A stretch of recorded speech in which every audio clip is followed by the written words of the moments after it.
Rohini sector 16 G1, G7 में 2 पार्कों की 4 दीवारी और टाइल लगाने के कार्य की शुरुआत की गई।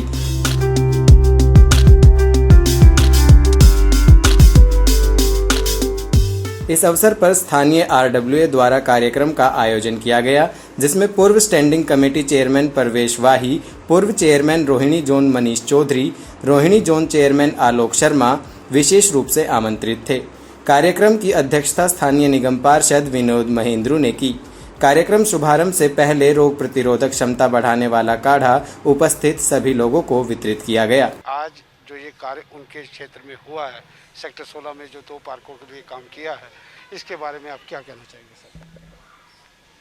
नहीं, इसके लिए तो मैं केवल इतना ही लोगों को बधाई देना चाहता हूँ और विनोद महेंद्रू जी को साधुवाद देना चाहता हूँ कि इस कोरोना काल में भी वो लोगों के कार्य के प्रति, अपने क्षेत्र के प्रति वो कृत संकल्प हैं और वो सतर्क हैं सदैव के काम होते रहें, पूरे डिस्टेंस का पालन करते हुए, मास्क पहने हुए, हाथों को सैनिटाइज करते हुए जिस तरह से लोगों ने इसमें शिरकत किया, मैं सभी लोगों को, विनोद महेंद्रू जी को और आप सबको भी बधाई देना चाहता हूं कि लोगों को भी आप बार बार सतर्क कर रहे हैं। हम अभी सेक्टर 16 में हैं, जहां पे अभी पार्कों के अभी आपने देखा कि उद्घाटन हुए हैं। सबसे पहले हम बात कर रहे हैं रोहिणी जोन के चेयरमैन आलोक शर्मा जी से, वो क्या कहते हैं इस कार्य के बारे में। ये बहुत सुंदर कार्य, 2 उद्घाटन सेक्टर 16 विनोद महेंद्रू जी के वार्ड में रहे और दोनों पार्कों का जो ब्यूटिफिकेशन है उसको लेके ये कार्यक्रम दोनों रखे गए थे। तो मैं विनोद महेंद्रू जी को बहुत बहुत बधाई देना चाहूँगा कि जो लोगों की सेवा के लिए वो हमेशा तत्पर रहते हैं, चाहे वो कोई भी कार्य हो, हमेशा वो आगे रह कर जितना जल्द से जल्द वो काम ख़त्म करने का वो प्रयास करते हैं और जनता को समर्पित करते हैं। अब जैसे कि आपने देखा कि पहले लॉकडाउन था, 2-3 महीने था, धीरे धीरे लॉकडाउन भी खुला है, मगर कई ऐसे प्रोजेक्ट हैं जो चालू होने हैं, मगर जो मज़दूर हैं अभी वो उस तरीके से उतने उपलब्ध नहीं हैं। तो धीरे धीरे से ही ये काम थोड़ा सा तेज़ी पकड़ेगा और अवश्य है MCD बहुत बेहतर काम करेगी।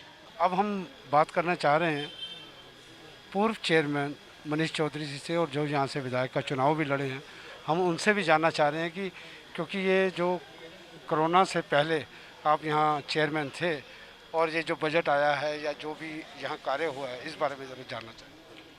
ये मुझे तो लगता है ये बजट जो है वो पुराना बजट था और आप इसके लिए आपको सबसे पहले MCD के मूल में जाना पड़ेगा। 6 साल से ठेकेदारों का पेमेंट नहीं हुआ, कोई काम नहीं करना चाहता। 6 महीने से तो हमारे जो कर्मचारी हैं उनको तनख्वाह तक नहीं मिली है।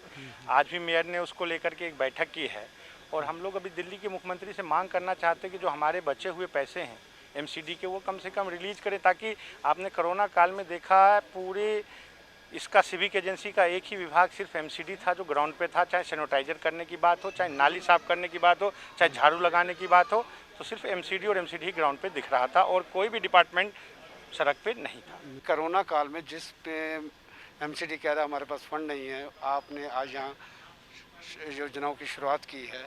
सबसे पहले तो मैं जानना चाहता हूँ सर कि कितना बजट लगा और कितने टाइम में ये पूरा होगा? सबसे पहले तो आपका धन्यवाद। ये बजट आपका नहीं है, लास्ट ईयर का बजट है और 2 पार्किंग में लगभग 8.5 लाख रुपये लागत आई है। ये मैंने पहले करना था, लेकिन कोरोना काल के चलते हुए इसको हम नहीं कर पाए और मुझे बहुत ही दुख होता है। जैसे पार्षद बना हूँ, शायद मैं दुख फेस कर रहा हूँ, क्योंकि मैंने सोचा मैं क्षेत्र की बहुत सेवा करूँगा, लेकिन दिल्ली में एक ऐसी सरकार बैठी है जिसका एक मात्र लक्ष्य यही है कि निगम को ख़त्म करना या BJP को बदनाम करना। निगम के कई प्रकार के हेड्स उन्होंने बंद कर दिए और जो फंड्स हमारे बैलेंस भी वो बिल्कुल नहीं दे रहे, जिसके चलते हमें विकास के कार्यों में काफ़ी दिक्कत आ रही है। हमारे जो कर्मचारी दिन रात लगे रहते हैं क्षेत्र की सेवा करने में, उनको सैलरी तक नहीं दे पा रहे। हाँ, जब उनको कोई काम बोलते हैं सीधा सीधा बोलते हैं भाई हमारी तनख्वाह का भी आप कुछ इंतजाम करो। हम हाउस में बोल सकते हैं, मेयर, डिप्टी मेयर, कमिश्नर लड़ सकते हैं, लेकिन पैसा अल्टीमेटली दिल्ली सरकार से आना है और दिल्ली सरकार नहीं चाहती कि दिल्ली का विकास हो। वो दिल्ली के विनाश के लिए दिल्ली में बैठी है। आप सब देख रहे हैं पिछले 6 वर्षों से दिल्ली कहाँ से कहाँ पहुँच गई। मैं दिल्ली से बाहर किसी भी स्टेट में जाता हूँ तो वहाँ के व्यक्ति सबसे पहले ये बोलते फ्री वाले आ गए, यानी दिल्ली पे फ्री का टैग लग गया और दिल्ली फ्री वाले आ गए। अब दूसरा टैग लग गया, दिल्ली के कोरोना वाले आ गए। हिंदुस्तान की हर स्टेट ने दिल्ली के व्यक्तियों को बैन कर दिया कि वो उनके स्टेट में नहीं आएंगे, तो दिल्ली कोरोना के नाम से बदनाम हो चुकी। हमसे जुड़े रहने के लिए हमारे YouTube चैनल को सब्सक्राइब करें और नई वीडियो की नोटिफिकेशन के लिए बेल आइकॉन को दबाएं। अगर आप ये वीडियो फेसबुक पर देख रहे हैं तो लाइक जरूर करें और ज्यादा से ज्यादा शेयर करें। धन्यवाद।